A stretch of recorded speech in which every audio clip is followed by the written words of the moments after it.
Hey guys, welcome back. Alright, so in a previous video with MSI Afterburner, right at the end I kind of quickly mentioned that there's an overlay where you can see your frames per second, graphics card, RAM, CPU usage, all that sort of stuff while playing your games, which is great for troubleshooting, and or if you overclocked any of those components, it's easy to see what your gains were.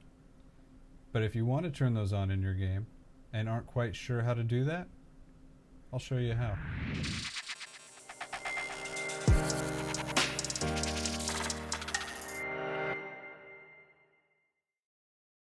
Alright, so when you're downloading MSI Afterburner, this is their landing page. Just hit the download button, but when you're installing it, Rivet Tuner, make sure that one gets installed in there too. You'll see it as you're going along in the installation. So let's just say that all of this is done. You've downloaded MSI Afterburner, you're set. So how do we get the overlay? So we'll go over, open up MSI, and here's our guy right here. None of this is important right now though. Okay guys, alright, so to do this, we're gonna need to hop over to the settings. So once we're in here, go ahead and click on monitoring over here on the top. It's the third tab. Once you're in here, everything in this box is going to be the stuff that you can toggle on and have displayed while you're gaming.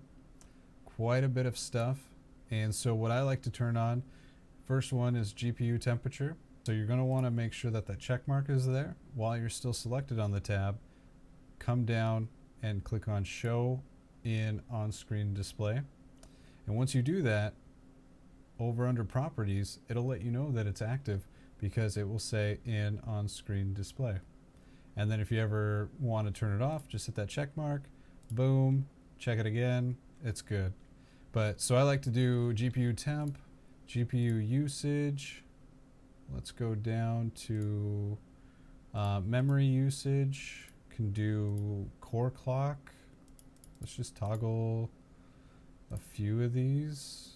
I haven't maxed out how many things on the display. I'm sure at some point it's going to be ridiculous having so many things, but here we'll just do a few and see what pops up, and I'll turn it on. I think at some point it's going to get a little confusing what we're seeing, so I might come back and turn some of these off.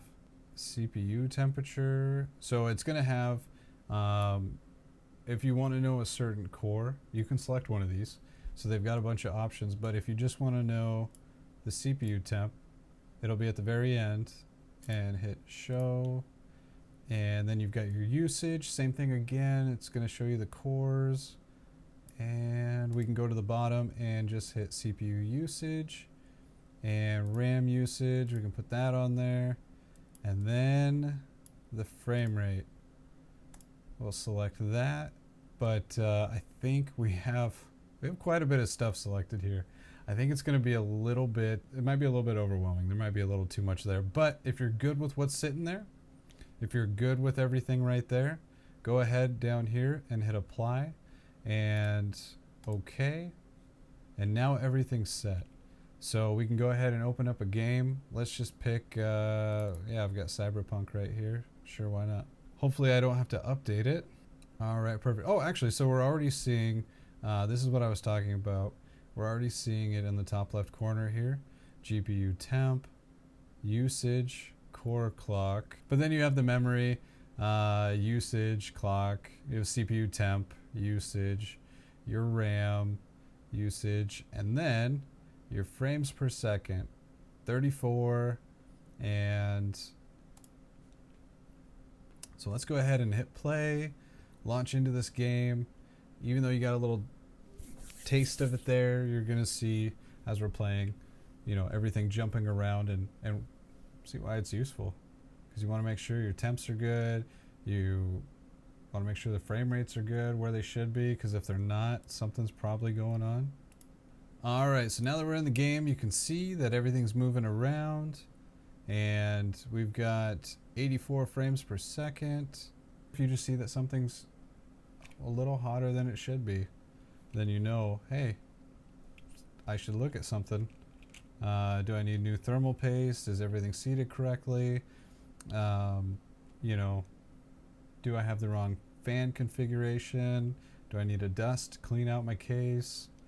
Whatever the case may be. But it's cool to see that stuff, especially if you're overclocking. You can hop back in your game and instantly see the boosts that you've created. Yeah. Bam. And my guy is carrying way too much, so I'm moving very slow. Pew, pew, pew, pew, pew, pew, pew, pew, pew, pew.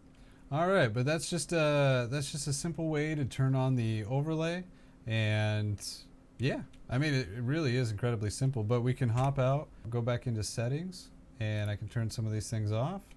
You know, if I don't need core clocks, don't need those, turn those off.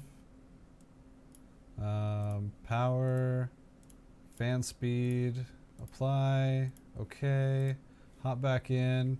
Now it's a little cleaner. Now there's a lot less to have to look at, and it's pretty simple, right? You have your GPU temp usage, memory, CPU temp usage, your RAM usage, and your frames per second. That's kind of really all you need for most cases. I mean, especially if you're just wanting to play your game and not have all this detail taking up some prime real estate. Luckily on this game there really isn't a whole lot over there, but sometimes, you know, if you're using your mouse and you got to click on something, depending on the game, World of Warcraft or something, you might have options up there where those things get in the way. But yeah, that's it for this. I'll just keep playing Cyberpunk. I'm glad you guys stopped by, clicked the video. Hope you enjoyed it. I hope this was super easy for you.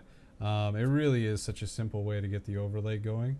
And I will see you guys in the next video.